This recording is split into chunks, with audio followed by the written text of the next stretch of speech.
अस्सलाम वालेकुम स्टूडेंट्स। आज वाला जो हमारा टॉपिक है वो बायोलॉजी 10th क्लास का दूसरे चैप्टर का टॉपिक है द मैकेनिज्म ऑफ ब्रीथिंग। सांस लेने का जो अमल है उसके मुतालिक हम बात करेंगे।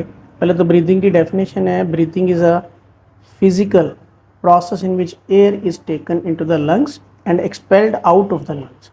कि हवा सांस के रास्ते फेफड़ों में ले जाई जाती है और बाद में हवा को ही सांस के रास्ते फेफड़ों से बाहर भी निकाला जाता है।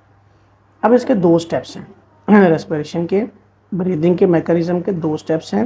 नंबर 1 पे है, इसे कहते हैं इनहेलेशन या इसे कहते हैं इंस्पायरेशन। इनहेलेशन का मतलब होता है हवा को फेफड़ों के अंदर लेके जाना। अब इसके अंदर कौन कौन से इवेंट्स होते हैं, इसमें सबसे पहला काम जो है वो तो ये होता है कि जो इंटरकॉस्टल मसल्स हैं। इंटरकॉस्टल मसल्स कौन से होते हैं? इंटरकॉस्टल मसल वो मसल होते हैं जो कि रिब्स के दरमियान पाए जाते हैं। फॉर एग्जांपल ये रिब्स हैं, इनके दरमियान जो मसल्स पाए जाएंगे उन्हें हम कहेंगे वो इंटरकोस्टल मसल। ये वाले मसल्स इंटरकोस्टल मसल जो हैं वो कॉन्ट्रैक्ट होते हैं। इनके कॉन्ट्रैक्ट होने की वजह से जो रिब्स हैं वो थोड़ा ऊपर की जानब और थोड़ा बाहर की जानब उठ जाती हैं। एट द सेम टाइम इसी वक्त जो डायाफ्राम है वो भी कॉन्टैक्ट करता है और वो भी नीचे की तरफ हो जाता है। मतलब वो ऐसे डोम बना हुआ था ऊपर की तरफ, वो इससे सीधा हो जाता है, नीचे की तरफ हो जाता है। These two contraction increase the volume of the chest. Chest का वॉल्यूम इन दोनों हरकत की वजह से बढ़ जाता है और जो चेस्ट के अंदर हवा का प्रेशर है वो कम हो जाता है और हवा बाहर से जल्दी से प्रेशर को इक्वल करने के लिए अंदर फेफड़ों के अंदर जाना शुरू कर देती है। इसके बाद बात करते हैं एक्सहेलेशन या एक्सपायरेशन। एक्सहेलेशन या एक्सपायरेशन का मतलब ये होता है कि जब हम सांस ले रहे हैं उस सांस के दौरान हवा को जिस्म से बाहर निकालना। Exhalation mean moving the air out of the lungs. इसमें मुदर्जा झैल जो इवेंट्स होते हैं जो ऊपर हमने पढ़े हैं ये सारा उसका उलट होगा, ऑपोजिट होगा। इसमें सबसे पहले जी इंटरकोस्टल मसल जो हैं वो रिलैक्स होंगे और जो रिब केज है वो अंदर की तरफ चला जाएगा। At the same time diaphragm के मसल भी रिलैक्स होंगे और वो डोम शेप हो जाएगा, ऊपर की तरफ उठ जाएगा। तो ये दोनों मूवमेंट जो हैं उससे चेस्ट कैविटी में वॉल्यूम कम हो जाएगा और फेफड़ों के ऊपर प्रेशर पड़ेगा। जब प्रेशर पड़ेगा तो हवा फोर्स के ज़रिए बाहर निकाल दी जाएगी। आगे ये इंटरेस्टिंग इन्फॉर्मेशन है जी। We lose half a litre of water a day through breathing. Breathing के ज़रिए हम तकरीबन आधा लीटर पानी जो है वो मतलब इस्तेमाल कर लेते हैं। This is the water vapour we see when we breath on to the glass. ये वही वाटर वेपर्स होते हैं जब हम किसी गिलास के ऊपर अपनी सांस की हवा को लगाते हैं तो वहाँ पे जो नमी सी आ जाती है वो वही वाटर वेपर है जो हमारे जिस्म के अंदर से निकलते हैं। इसके बाद बात करते हैं रेट ऑफ ब्रीदिंग की कि एक मिनट में एक नॉर्मल इंसान जो है वो कितनी मरतबा सांस लेता है। ह्यूमन ब्रेथ 16 to 20 टाइम पर मिनट इन नॉर्मल कंडीशन।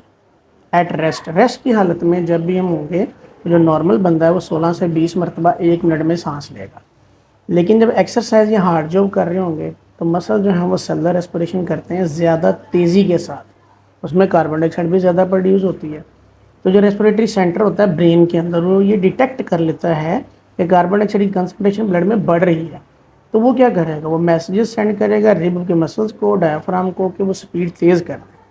जब स्पीड कॉन्ट्रैक्शन रिलैक्सेशन की तेज़ होगी मसल्स की तो उससे फिर ब्रीदिंग रेट भी बढ़ जाएगा। और जब हार्ड एक्सरसाइज या हार्ड जॉब के दौरान जो ब्रीदिंग रेट है वो बढ़ जाएगा और वो बढ़ के तकरीबन कितना हो सकता है नॉर्मल पर्सन के लिए, वो होता है जी 30 to 40 टाइम पर मिनट। इसके बाद हम बात करते हैं जी composition of the inhaled and exhaled. जो हवा हम जिस्म के अंदर लेके जाते हैं या बाहर निकालते हैं उसकी जो है ना वो मुख्तलिफ गैसों की परसेंटेज कितनी है उसमें। तो पहले है जी ऑक्सीजन की परसेंटेज जो हम हवा जिस्म के अंदर लेके जाते हैं। इंस्पायर्ड एयर वो 21% है, एक्सपायर्ड एयर में 16% है, मतलब 5% हमारे जिस्म में यूज़ हो जाती है। कार्बन डाइऑक्साइड की जो परसेंटेज जो हम जिस्म के अंदर लेके जाते हैं वो 0.04% है, लेकिन जो बाहर निकालते हैं वो 4% होती है। नाइट्रोजन जो हम जिस्म के अंदर लेके जाते हैं वैसे ही बाहर निकाल देते हैं, इसका हमारे सांस में रेस्पिरेशन के अंदर ब्रीदिंग के अंदर कोई रोल नहीं है। वाटर वेपर जो है वो वेरिएबल है मतलब वो कम ज़्यादा हो सकता है। अगर नमी वाला माहौल है तो ज़्यादा वाटर वेपर जिस्म में चले जाएंगे, अगर खुश्की वाला माहौल है तो फिर वो कम जाएंगे। यानी गर्म हवाएं अगर चल रही हैं तो फिर खुश्की होगी, तो फिर हमारे जिस्म में वाटर वेपर भी कम जाएंगे। लेकिन जो हवा हम जिस्म से बाहर निकालेंगे वो पानी के वेपर से भरी हुई होगी। टेम्परेचर की बात करें तो जो इंस्पायर्ड एयर है, जो बाहर से हवा अंदर लेके जा रहे हैं, वो भी वेरिएबल है, मतलब वो कम ज़्यादा हो सकता है टेम्परेचर उसका। लेकिन जो एक्सपायर्ड एयर है उसका टेम्परेचर हमारी बॉडी के टेम्परेचर के बराबर होता है। डिस पार्टिकल जो हैं इंस्पायर्ड एयर में वेरिएबल हैं, मतलब वो कम ज़्यादा हो सकते हैं, लेकिन जो हवा हम जिस्म से खारिज करते हैं उसमें जो डस्ट के पार्टिकल हैं वो ना होने के बराबर होते हैं। That's it. ओके, अल्लाह हाफ़िज़।